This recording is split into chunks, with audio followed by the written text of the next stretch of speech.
one of the best nurses in the franchise in the Fate Zero War, what possibly could go wrong? We got the patron request from Sue. He says, what if you replace Lancelot Berserker with Florence Nightingale under Kariya? How much would change in the Grail War and its story? By the way, if you haven't already, make sure you guys sign up for the Patreon. You get access to early content and priority on your request. This is a wild take. You know, we always got love for Nightingale on this side, and given the fact that her nature as a servant is completely different altogether, the events would have to spiral in a totally different way. So first and foremost, we have to take a look at why Kariya had Berserker Lancelot in the first place. And for the most part, this was a destruction tactic from Zoken. He forced Lancelot into the class because he wanted to put Kariya under as much stress as possible. Considering that, Kariya had no way to communicate with this servant throughout the entirety of the war,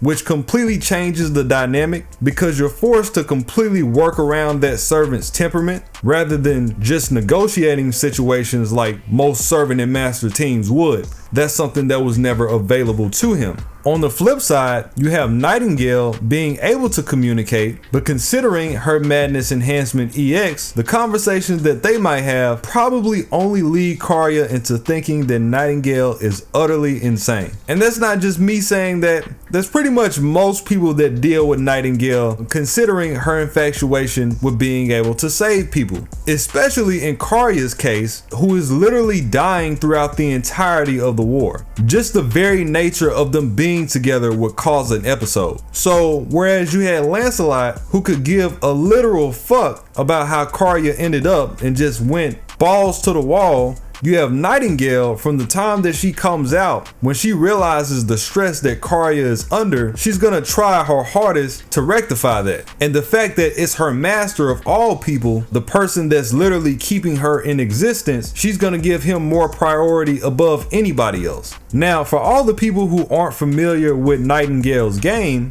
let me put this into perspective. When you think about Nightingale, it reminds me of those magicians, you know, when they put the person inside the box and they kind of try to like appear as if they're sawing the person in half as an illusionary technique. So with Nightingale, instead of acting like she's sawing you in half, I feel like she would actually saw you in half, because in her mind, that's her way of saving you. You want to get rid of the problem, you gotta cut the excess, okay?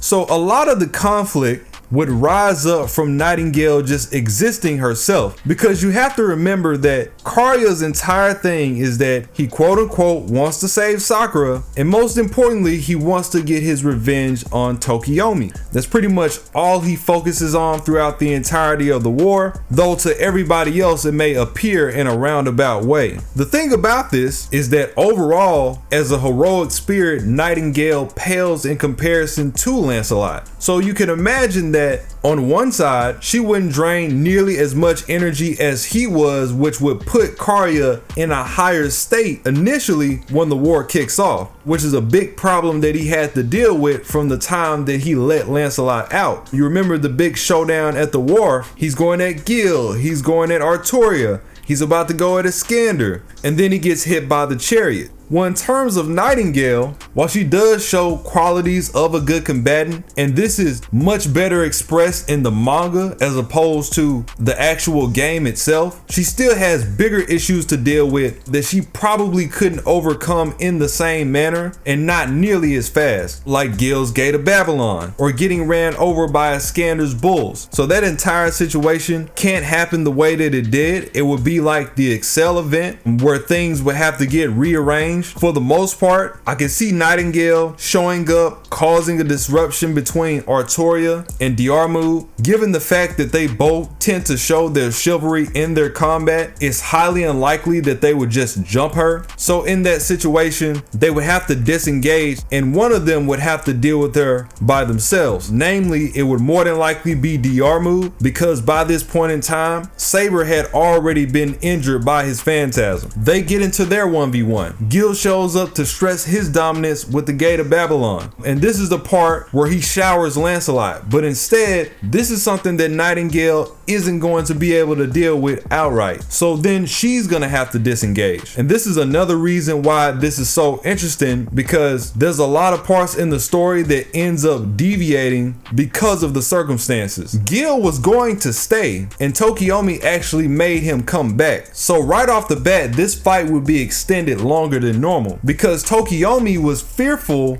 of what Lancelot was showing. And despite all the power that Gil had, he was matching that by taking his own weapons and using them against him. Nightingale doesn't have anything like that. So Gil initially has no reason to leave. Iskandar, for the most part, was just surveying the field. The whole reason that he came down is because Lancelot was raging out of control. No Lancelot means that Iskandar just keeps surveying, at least at first. If we consider the fight that's happening right now to be a triangle situation, it will be Nightingale shows up, Gil tries to attack her with the gate, she survives, and Diarmu tries to attack Gil while he makes his assault. This leads into a one-on-one battle with them because Gil feels a certain level of disrespect. As far as Saber goes, considering the code between her and Diarmu, canonically he still is going to want his rematch with her because the way he sees it, their fight got interrupted still, so he's just gonna find a way to deal with the situation at hand so they can go against each other later. It's not gonna be a situation where he sneaks her or something like that. That's the whole point of them teaming up later, and then of course them getting their rematch. Iskandar finally gets in on it. It just so happens that Iskandar has the high ground because he's in his chariot, so he's swooping down trying to get them, that being Saber and Nightingale, and they're both trying to figure out ways to not only get to Iskandar but dodge his attacks as well. Now I will say this, Nightingale might be mad, but she's not stupid, okay? She's also not weak. She's extremely strong in terms of physical strength, I mean. If she gets her hands on you, she will crunch you. The same way that Lancelot picked up the pole and used that to his advantage, she can do the same thing. It just won't turn into a phantasm. And so she can pick up objects and use them as projectiles too. And that's likely what would end up happening. Since she knows she can't get to Iskandar the normal way, she has the option of trying to catch him with her physical strength when he swoops down, which is much more unlikely, but still possible considering that she knows that he's coming. Another thing that you have to consider, the only reason that Iskandar hit Lancelot is because he didn't know Iskandar was coming. Iskandar completely blindsided him and he had no idea what was going on. Nightingale knows that Iskandar's coming, so she's not just gonna get hit without some type of other intervention. So boom, you know, the big cargoes that was next to them at the wharf, Nightingale can get those. So she starts to pick those up and throw them at Iskandar. At this point, Iskandar is starting to realize, wait a minute, this bitch is kind of brolic. I might not want to keep going down there, because you have to look at it from his perspective. He could rationalize the idea that Lancelot was a berserker because he's raging out and he's going against all these people at one time. He looks insane. But Nightingale,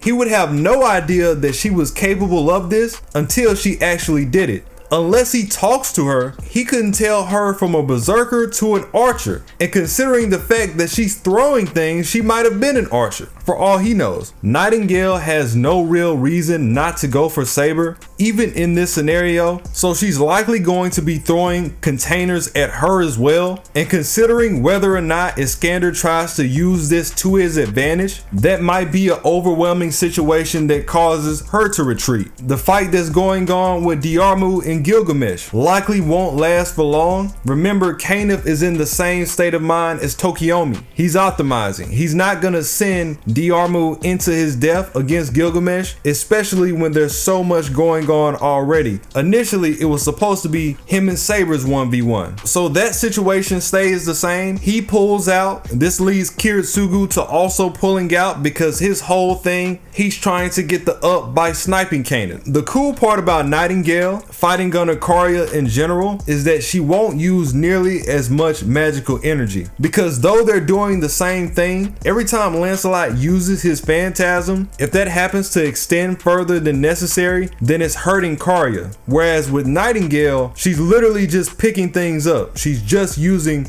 her physical strength. There's no phantasm involved, so there's not as much burden. As I said already, you can see how she would last longer and how this fight would go on longer. Depending on whether Gil is feeling like he wants to play dirty, this is before the King's Banquet, he could jump Iskandar or Nightingale. That's completely up to him. Given his temperament, he probably wouldn't even consider Nightingale the threat until he actually saw her lift and throw that container. As far as her throwing these containers, I don't think they would cause any critical damage to Iskandar, because I feel like under normal circumstances, they probably lack the power and the speed to get to him unless he's distracted, but they would definitely cause a disruption in his game. So that whole three-way would end up being a toss-up. And not just that situation, but any situation involving Lancelot. Again, the fight that Lancelot is supposed to have with Gilgamesh in the sky while everybody's trying to deal with Jill.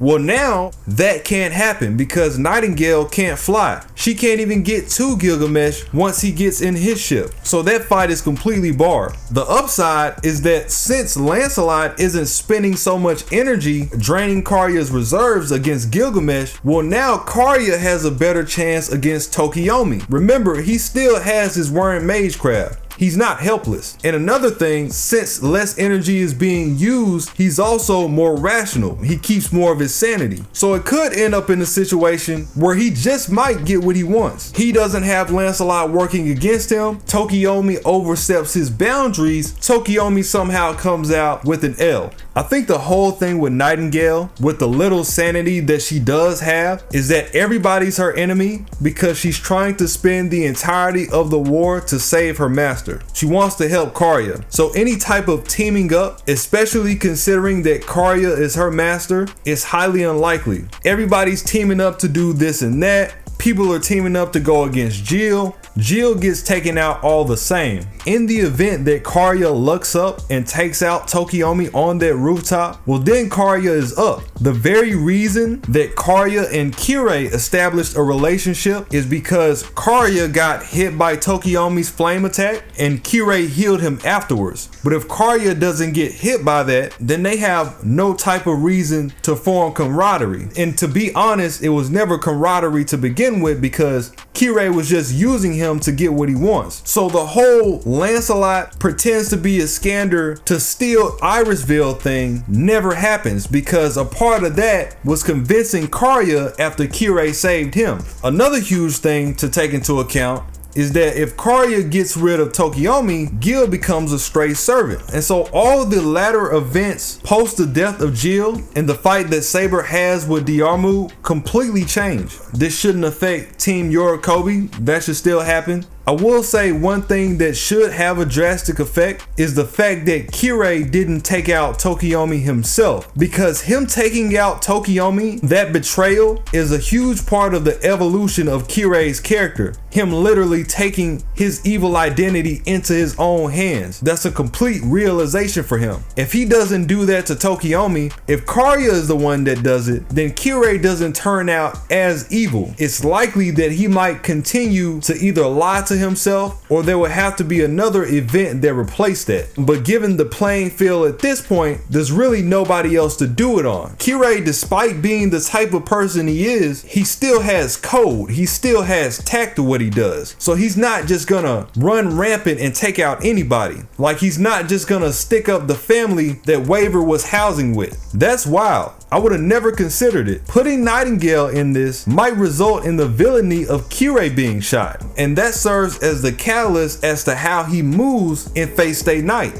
Now, as far as Kariya goes, though he was able to survive up until this point, he was pretty much fated to die regardless. The only thing that could save him proper would be the Grail itself, but since the Grail is tainted, there was no real way of saving him anyway. So Nightingale makes a really good stand all the way up until the point where she has to deal with Gil, Saber, or Iskandar's reality marble. And that's where that comes to a close. Honestly, considering the fact that they even made it this far into the war, Kiritsugu might heighten Kariya as a threat in his mind, and he might just end up sniping Kariya himself. That would leave Nightingale as a stray, which would in turn make the situation even worse. Also, when Saber was chasing down Lancelot, who she thought to be Iskandar, on her VMAX, since that doesn't happen, Iskandar never loses his chariot. So not only is he up on the reality marble, but he's up on the chariot too, because a part of that was Saber hawking him down and using Excalibur to get rid of it entirely. But since he still has it, he becomes more of a threat. Given the honor that was established between the kings at the banquet, I think the fight between Gil and Iskandar would still happen. It would just be much bigger. It would be at a greater length. So instead of Gil bringing out his Vimana against Lancelot, that likely would be a situation against Iskandar before they go off into the reality marble and Gil cracks all that with his Aya. The Kiritsugu showdown still happens. That doesn't change. Whether or not Kirei decides to get rid of Kariya is completely up to him, and it will be the deciding factor of how much energy Nightingale has left in the latter half of the war. But as far as Nightingale goes, realistically, the only optimal situation for her is to get somebody's aid. But that's also not realistic. And there's really nobody to team up with at this point anyway. Gil's busy fighting against Iskandar, Kiritsugu Kirei. Saber's the only person left. And Saber, from a narrative perspective, can't just be wandering around doing nothing. She also can't ignore Nightingale. So she would likely be the one that ends up taking her down. And I can't believe that I forgot this. Since Lancelot isn't there, Saber is going to be a lot more level-headed, because a big part of Saber's mental torment was that she had to face one of her former knights. So having to deal with Nightingale over Lancelot, that's not going to conflict Saber at all. Saber would definitely be in a way better headspace when she fights against Gil. That might turn into an actual battle if she's fast enough. Really just depends on how fast or slow she gets rid of Nightingale. So we could get an extra fight there before Kiritsugu decides to get rid of the Grail entirely. And then of course everything else goes the same. Kirei's villainhood is still shot, but it's not anything that would affect the overall narrative immediately. I think Kirei would just think of things differently. Then there's the fact that if Kariya takes out Tokiomi, that means that Aoi survives, because there's no way for Kirei to set him up. So Rin and Sakura get to keep their mother. The thing is, Rin would be the only one reaping the benefits of that, and that's gonna eat her alive. Because before, at the very least, it was a lot more level. You know, Rin didn't get sent off to Zoken, but at the same time, she still was sitting at the crib with no parents also. Now it's a situation where her conditions is a lot more favorable. And just knowing the type of person that Rin is, and knowing that she actually does care about Sakura and wants to do something, she might just crash out. Because there's no way she's just gonna sit at the house knowing that she gets to have a mother and Sakura doesn't. So you can see that this continues to alter things even going into the next story.